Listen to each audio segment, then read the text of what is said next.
Bahadurpura, Aliabad, sir, again, lakhs is 450. Bahadurpura, Miralam, 699 lakhs. Goshamayal, Kulsumpura, 420 lakhs. Goshamayal, Koti, Women's College, 450 lakhs. Malakpet, B quarters, 700 lakhs, sir. Malakpet, Tigalagudda, Rajendra Nagar, 950 lakhs. Yakutpura, Madannapet, 850 lakhs, sir. Yakutpura, Lakshmi Nagar, 800 lakhs, sir. Malakpet, Dabilpura, 1,835 lakhs, sir.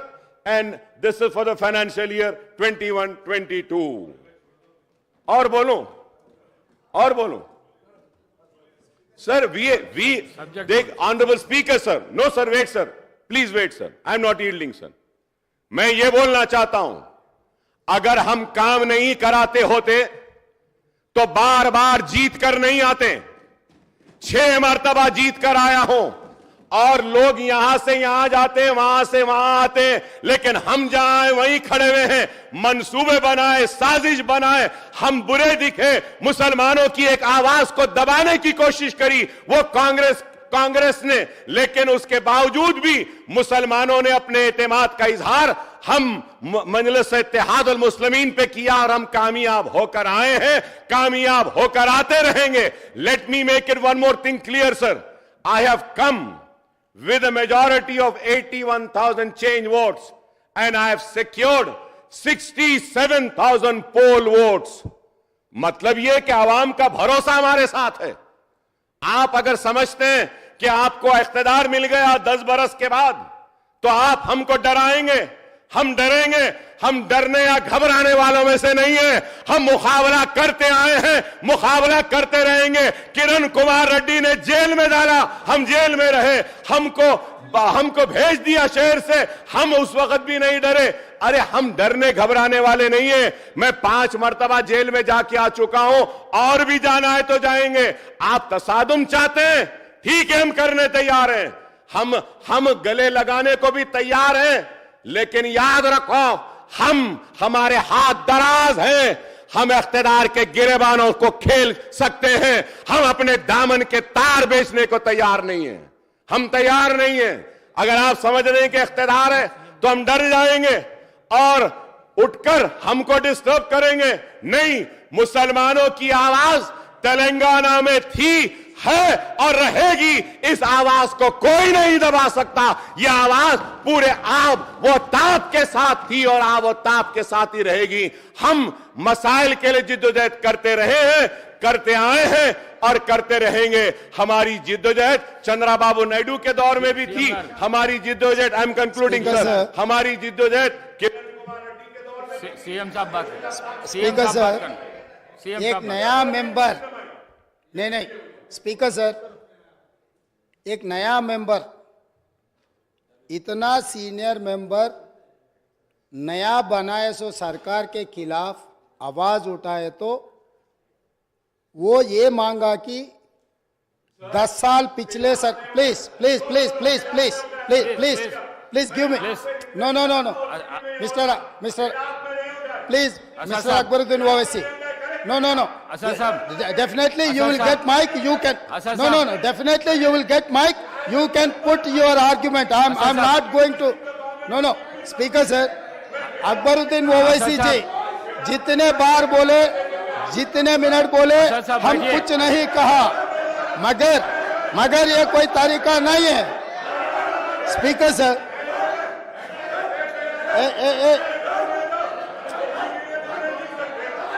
Asad साहब,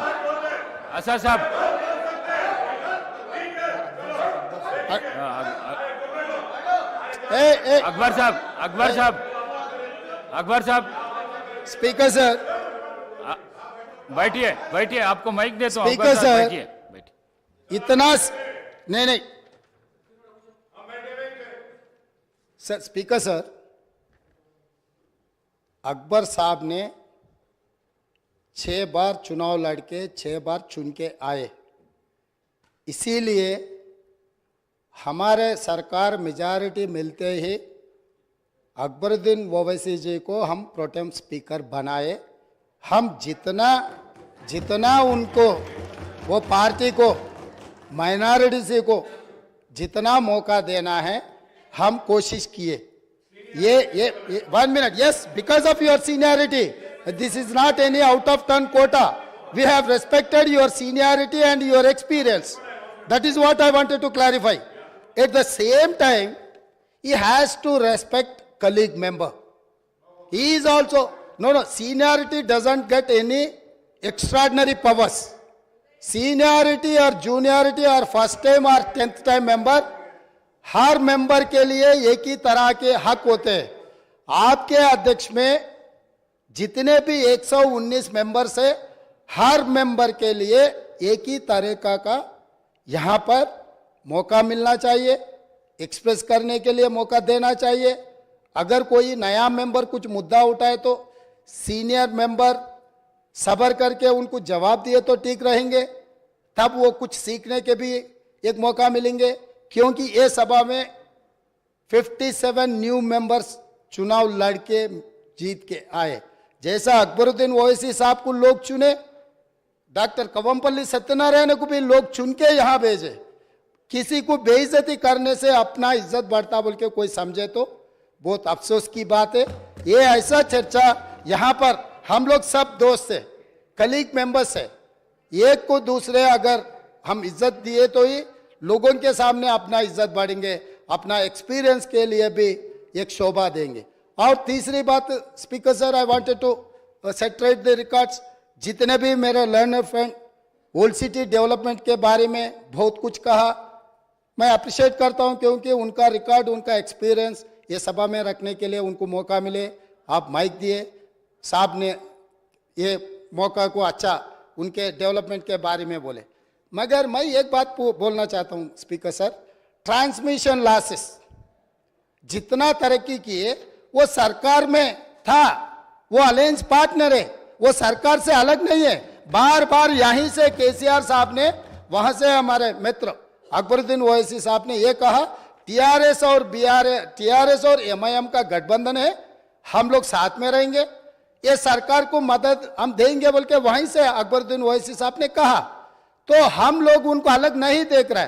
वो और ये 10 साल तेलंगाना में सरकार चलाया, 10 साल सरकार चलाने के बाद भी आपके ही सरकार में अब जितने भी मुद्दे उठाए और वो डेवलपमेंट नहीं हुआ। आप जो बात हमारे सामने रखे, हम जरूर ओपन माइंड से, हम ओल्ड सिटी या न्यू सिटी को अलग अलग नहीं देखते।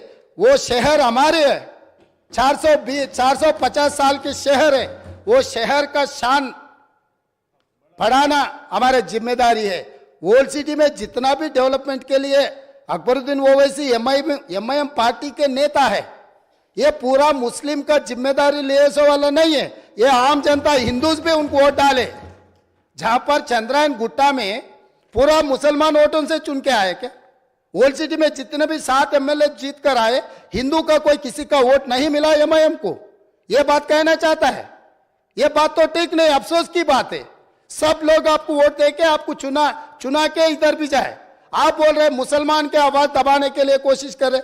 भाई, आपके मुसलमान के रिप्रेजेंटेटिव जैसा नहीं देख रहे। ये तेलंगाना 4 करोड़ जनता के तरफ से आप चुन के आए, 4 करोड़ जनता के लिए आप रिप्रेजेंट करो। नहीं सर, आपको जब mike, speaker sir, Akbaruddin Owaisi साहब को जब माइक मिलेगा ना, तब उनके बात वो रख सकता है। लीडर आप, तो अभी तो वो डिस्टर्ब नहीं कर सकते सर वही सच है तो सर अगर वही सच रहा तो हम लोग जुबली हिल्स से एक मुसलमान, हिंदुस्तान के सबसे बड़ा खिलाड़ी अजहरुद्दीन ओवैसी को हम टिकट दिए। अजहरुद्दीन को हम टिकट दिए तो अजहरुद्दीन को हराने के लिए दूसरा मुसलमान को वहां चुनाव लड़वा के एक मुसलमान को हरा दिए। दूसरी बात, कामारेड्डी से हम लोग शब्बीर अली जी को जिताने के लिए, एक माइनॉरिटी को जिताने के लिए हम कोशिश किए, तो शब्बीर अली को हराने के लिए उनके जाने माने दोस्त कल्वकुंट्ला चंद्रशेखर राव वहां कामारेड्डी से चुनाव लड़ा। साहब, इन्हों अजहरुद्दीन को हरा देते एक मुसलमान को, इनके खास दोस्त कल्वकुंट्ला चंद्रशेखर राव कामारेड्डी में दूसरे मुसलमान को हराने के लिए कोशिश करते। मगर ये मुसलमान के हक के ठेकेदार कैसे बनेंगे सर? अभी रहा फाइनल। अकबर साहब, अकबर साहब आप डेफिनेटली डेफिनेटली आपको जो माइक मिलेगा तब बोलो। आप बैठिए। और ट्रांसमिशन लॉस के बारे में सीएम साहब बात करा मत बैठिए। आप हाउस को आगे में रखो सर। आप बैठिए। आप हाउस को आगे में रखो सर। बाद में वो लोग जो बोल रहे हैं उनको बोलने दो। लीडर बात करते जब मैं माइक नहीं दे सकता हूँ। आप बैठिए। आप बैठिए। मैं देता हूँ अकबर साहब को देता हूँ। आप अकबर साहब को देता हूँ। बैठिए आप। स्पीकर सर बैठिए। स्पीकर सर अगर ये मामला आप बैठिए। हमारे दोस्त एमआईएम पार्टी अगर माइनॉरिटी एंगल में लेकर गए तो मेरा साथी डॉक्टर कवंपल्ली सत्यनारायण वो दलित है सर। दलितों को ऐसे अवमान नहीं कर सकता है। वो दलित है। दलित को एमआईएम मुसलमान लोग मिलके उनको बेइज्जती करना भी ठीक नहीं है सर। ये देख कर एमआईएम सोचकर अगर उन मेंबर्स को पोडियम में भेजना नहीं भेजना उनके लीडर का जिम्मेदारी है सर। और रहा सर अब इतना सारे ओल्ड सिटी में डेवलपमेंट हुआ ना सर। मैं यहाँ पर ट्रांसमिशन लॉसेस के बारे में मैं ये हाउस के सामने गवर्नमेंट डॉक्यूमेंट में रखना चाहता हूँ। Hyderabad south 43% transmission losses, Siddipet division 61.37% transmission losses, Gajwel division 50.29 transmission losses. Speaker sir విద్యుత్ సరఫరాలో బిల్లుల వసూలులో ఈ రోజు హరీష్ రావు గారు బాధ్యత వహిస్తున్న సిద్దిపేటలో 61.37% అధ్యక్ష, గజ్వెల్ మాజీ ముఖ్యమంత్రి గారు ప్రాతినిధ్యం వహిస్తున్న శాసనసభ నియోజకవర్గంలో 50.29 ట్రాన్స్మిషన్ లాసెస్. ఇప్పటి వరకు అక్బరుద్దీన్ ఓవైసీ గారు ఏదైతే చెప్తున్నారో హైదరాబాద్ సౌత్ నుంచి 43% ట్రాన్స్మిషన్ లాసెస్. ఈ రాష్ట్రంలో అత్యధికంగా విద్యుత్ వినియోగం చేసే దాంట్లో బిల్లులు ఎగవేసిన దాంట్లో మొదటి స్థానం సిద్దిపేట ఉంది, రెండవ స్థానంలో గజ్వేల్ ఉంది, మూడవ స్థానంలో హైదరాబాద్ సౌత్ ఉంది. ఈ ముగ్గురు లీడర్లే 10 సంవత్సరాలు తెలంగాణ రాష్ట్రాన్ని పరిపాలించి విద్యుత్ బకాయిలు చెల్లించక మొండి బకాయిలల్లా సిద్దిపేట, గజ్వేల్, హైదరాబాద్ సౌత్ ఉన్నది అధ్యక్ష. ఈ రోజు మొత్తం విద్యుత్ రంగమే దివాలా తీయడానికి, అప్పుల పాలు కావడానికి ఈ మూడు